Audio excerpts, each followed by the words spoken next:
الحمد لله العلي العظيم والصلاة والسلام على رسوله النبي الكريم وعلى آله وأصحابه الذين نالوا منه الفيض العظيم. سبحانك لا علم لنا إلا ما علمتنا إنك أنت العليم الحكيم.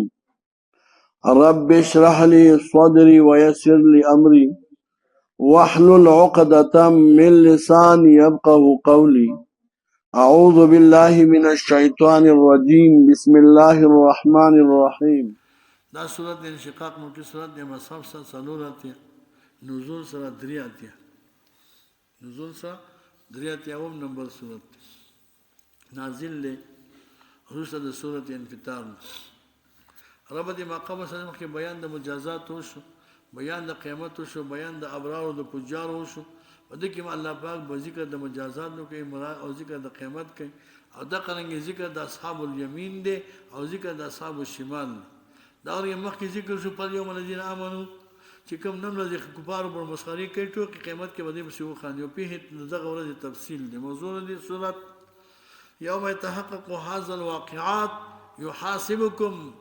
حسابا يسيرا او بیان دغه سلوک دی د الله پاک سره د اهل طاعتنا او د اهل عصياننا او بیان د تشریع د اطاعت د صوم د قیمت پر ورځ باندې دغه وضاحت دی چې ملائکه الله پاک باندې عمل نامې څنګه ور کوي. اذا السماء انشقت تخویف اخروی الله وی چې کله اسمان چې کوم دی وچی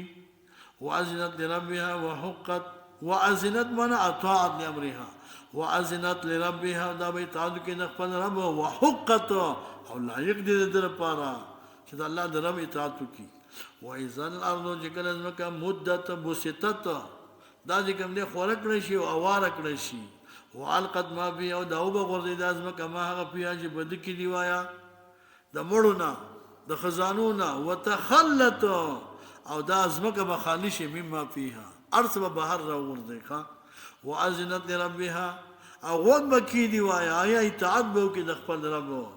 وحقت او دا لایق دي در پاره. یا ایو انسان و انسان انک کادح تجکم نے کسب کون کوي وایا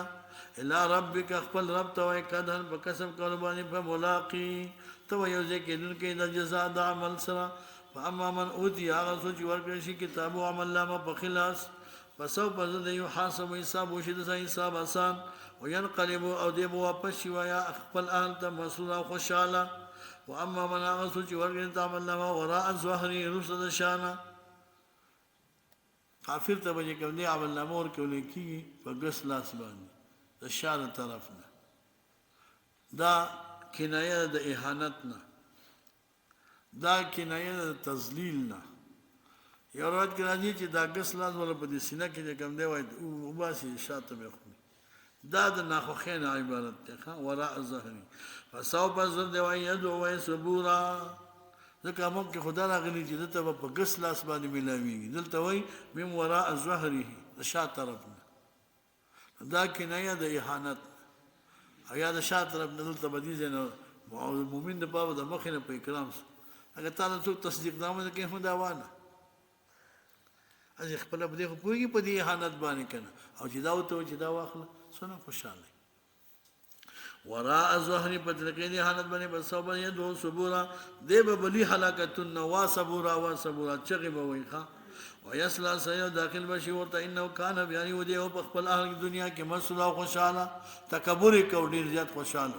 انه دجو ظن یقین کو الله يحورا چې هیڅ کله به واپس نشي الله پاک ته بلا ولنو ان ربه یقینا رب ذکر نبی بصیر عالم فلا اقسم بشفق الله ازمادي قسم په شفق باندې ولله پاغش په باندې وما وسق هغه چې د جمع کړی دي والقمر ازمادي قسم په سوې باندې ذات تسقا چې کله دې پوره شي تم بدرن وایل ترکبن طبقا عن طبق دا جواب قسم دی ښا لا تاتين خام خاب ورسېږي او ملاقب شي تاسو چې کوم دی وای طبقا عن طبقین یو حال بل حال تا لتركبن طبقا عن طبق فما لهم نشد علی مکو پر فما سرید الى لا یمنون ایمان راوړي رسد بیان د قران نه واذا قران کې چې په دې باندې قران لا یسجدون الله دې عجز نه کې الله پاک ته سجده نه کوي بلکې هغه کسان چې کو پر کړي یو کذبون تکذیب کوي والله الله په خبر دی بما پاس یعون چې دی جمع کوي وایا پس کی فبشرهم خبر ورکړه دوی لپاره په عذاب درناک باندې لیکن هغه خلک چې ایمان اوري عمل صالح کړي دوی پر اجر دی غیر ممنوع غیر مقطوع هغه مقطوع نه ښه